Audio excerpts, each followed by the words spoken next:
Hello नमस्कार, मी पूनम. स्वागत आहे तुमचं एका मराठी ब्लॉगमध्ये. आहावार आहे रविवार आणि इथं रविवारचं मटण आणलं होतं. मटणची भाजीची रेसिपी शेअर करण्यासाठी घेतली आहे. त्यासाठी तर मी कांदा, खोबरं, लसूण भाजून घेतलेला आहे आणि एकत्र सगळा मसाला केला आहे. टोमॅटो, अद्रक, कोथिंबीर आणि खोबरं, कांदा, लसूण हे भाजून घेतलं आहे. त्यानंतर इथं तेल छान तापलं की तेलामध्ये खडा मसाला टाकून घेतलेला आहे आणि सगळं वाटण करून घेतलेलं आहे. थोडंसं पाणी टाकून इथं वाटण चांगलं करून घेतलं आहे. तेल छान तापलं, खडा मसाला टाकला आहे की लगेच मी इथं वाटण केलेलं पण टाकलं आहे आणि सगळं तेल सुटेपर्यंत चांगलं इथं परतून घेतलेलं आहे. 1-2 मिनटं ताट झाकून सगळा मसाला तेलामध्ये चांगला इथं फ्राय करून घेतलेला आहे आणि त्यानंतर इथं मसाले टाकणार आहे. त्या अगोदर तर इथं मी थोडंसं मीठ टाकलेलं आहे. मीठ टाकून 2 मिनटं मी प्लेट झाकून ठेवली होती आणि त्यानंतर इथं मसाले टाकले आहेत. तर इथं मसाल्यामध्ये मी टाकला आहे मटण मसाला आणि काळा मसाला टाकला आहे, चटणी. तर इथं 1 आणि अर्धा चमचा असं मसाला टाकून घेतलेला आहे आणि सगळं आता हे मिक्स करून घेते आणखी एकदा. आणि हळद मटण शिजताना टाकली होती, त्यामुळे इथं थोडीशीच हळद टाकली आहे आणि सगळं एकदम मिक्स करून घेतलेलं आहे आणि परत हे 1-2 मिनटं झाकून ठेवला आहे. मसाला छान तेलात फ्राय केला की भाजी चांगली होती, त्यामुळे इथं मसाला तर मी चांगला तळून असा घेतलेला आहे तेलामध्ये अगोदर तर.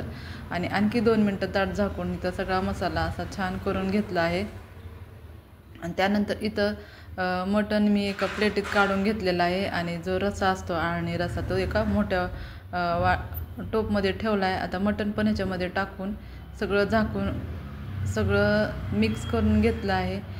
हे मसाला चांगला मिक्स करून घेतला आहे आणि त्यानंतर इथं मी प्लेट झाकून ठेवली होती. थोड्या वेळ लगेच थोड्या वेळाने लगेच सगळा मसाला तेल सुटेपर्यंत झाला की काढला आहे आणि त्यानंतर इथं मी जे मटण शिजताना आळणी पाणी काढलं होतं ते पण टाकून इथं सगळं मिक्स केलं आहे. आणखी थोडंसं मी पाणी टाकलं होतं त्याच्यात गरम करून. आपल्याला जितका रस्सा करायचा तितकं करायचं. मटण पण छान शिजवून घेतलं होतं. त्यानंतर तर चांगली उकळी येऊ दिली आणि इथं टाकून घेतली आहे कस्तुरी मेथी.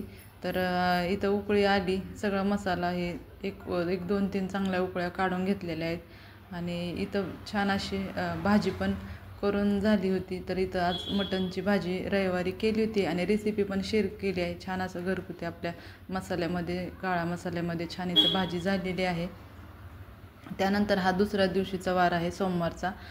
टायमिंग इथं 5 वाजले असतील आणि 14 ऑक्टोबरला माझा बड्डे असतो, त्यामुळे इथं मी फोटो काढण्यासाठी आले होते. तर मी, माझे मिस्टर आणि माझा बारका मुलगा आला होता. तर छान आहे गार्डन एकदम. फोटो व्हिडिओ वगैरे इथं काढा येतात. तर माझ्या मुलगा इथं आलं होतं. मुलगा म्हणला मम्मी इथं काढू, तर इथं फोटो आणि व्हिडिओ पण काढला होता. याच्या अगोदर मी 2-3 वर्षापूर्वी आले होते, त्यानंतर इथं आलेले. घरापासून 5-10 मिनटंच लागतात यायला गाडीवरती. तर इथं छान असे फोटो व्हिडिओ पण काढून घेतले आहे आणि असं गार्डन आहे, मोठं एकदम आहे, छान असं. सरकारीच गार्डन आहे पण खूप छान आहे असे गार्डन. आणि फोटो व्हिडिओ काढून घेतले. जास्त काय मोठा आज ब्लॉग केला नाही, असा छोटासाच शेअर केलेला आहे ब्लॉग इथं. आणि आजचा ब्लॉग आवडला असेल तर लाईक करा आणि चॅनलला सबस्क्राईब करा. ज्यांनी ब्लॉग बघितलं त्यांना मनापासून धन्यवाद.